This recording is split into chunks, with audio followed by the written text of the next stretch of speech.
Oi, gente. Meu nome é José Inácio. Tenho 72 anos. Sou de Paraguaçu, sul de Minas Gerais. O relato que vou contar para vocês aconteceu comigo há muito tempo, quando eu tinha meus exatos 15 anos. Nessa época eu morava na zona rural.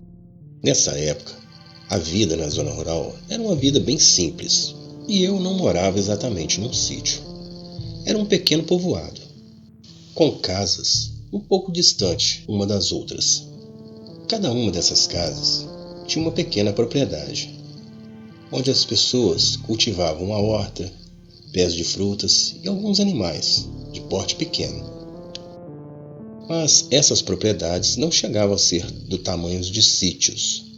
Enfim, nesse povoado eu tinha um grupo de amigos e nos encontrávamos e fazíamos os nossos bailinhos e nos divertíamos da forma que dava, pois nessa época as coisas eram muito difíceis e não tínhamos muitas opções.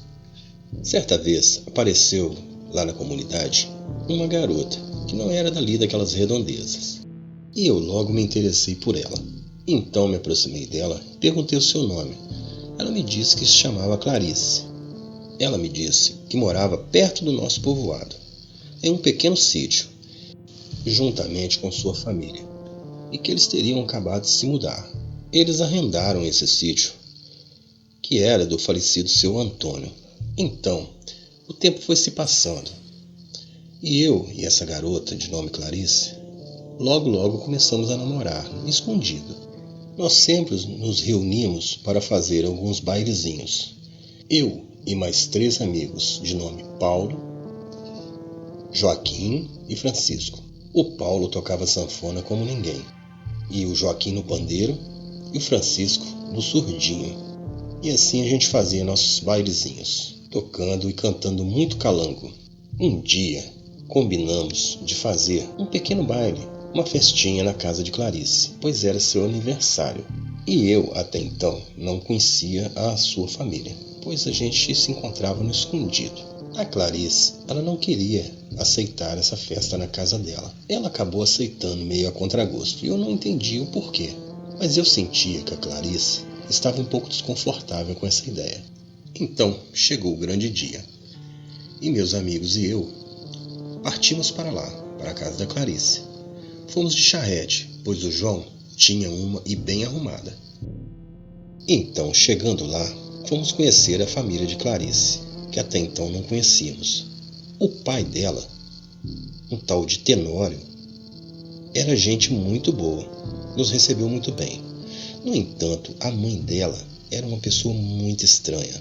Ela se chamava Estela. Era uma pessoa extremamente estranha. Ela não foi com a cara de nenhum de nós, inclusive com a minha. Ela parecia que farejava alguma coisa na gente. Ela tinha uma cara meio afunilada. A mandíbula parecia ser um pouco alongada. Era muito estranha aquela mulher. Era de pouca ou nenhuma palavra, mal encarada, e ficava olhando a gente de rabo de olho o tempo todo, principalmente a mim.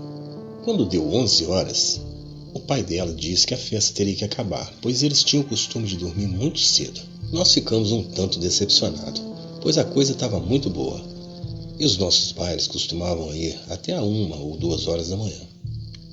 Enfim, então nos despedimos, e o pai dela, pai de Clarice, disse algo muito estranho.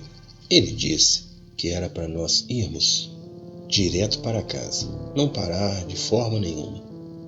Eu não entendi o porquê o Sr. Tenório disse aquilo pra gente, mas enfim fomos embora. Mas eis que na metade do caminho resolvemos dar uma parada para fumar um palheiro e também para tomar mais um gole da cachaça que tínhamos levado. Afinal de contas, para a gente ainda estava bem cedo. João pegou sua sanfona e começou a tocar alguma coisa. Nós estávamos com lampiões, mas a noite estava muito, mas muito clara, com uma lua cheia. De repente, ouvimos um grito de mulher muito alto, que foi se transformando em um uivo. Ficamos muito assustados com aquilo. Subimos na charrete e fomos embora. De repente, percebemos que algo estava nos seguindo. Havia uma criatura correndo atrás da charrete pela estrada. e vinha rosnando e uivando. Quando aquela coisa chegou um pouco próximo à charrete, quando Joaquim levantou o lampião e, para clarear a traseira da charrete, vimos uma criatura peluda, um grande cão negro que corria de uma forma estranha, com um olhar furioso, e os seus olhos brilhavam no escuro. Uma criatura simplesmente horrenda, e nós não sabíamos o que era aquela coisa. A nossa sorte que já estávamos bem próximo ao povoado. Chegando ao povoado, a primeira casa era do Sr. Jeremias. Batemos na casa dele e ele nos atendeu com espingarda na mão, sem saber do que se tratava, e nós logo relatamos para ele que estávamos sendo seguidos por alguma criatura. Quando a coisa foi chegando perto, Sr. Jeremias deu um tiro e afugentou aquela besta. Depois desse episódio, Clarice e sua família se mudou daquele sítio. Simplesmente foram embora. Até hoje, acho que aquilo era um lobisomem. E quem se transformava naquele bicho era a mãe da Clarice. Bom, gente, esse foi o meu relato. Obrigado por terem ouvido. E tenham todos uma ótima noite. Até mais.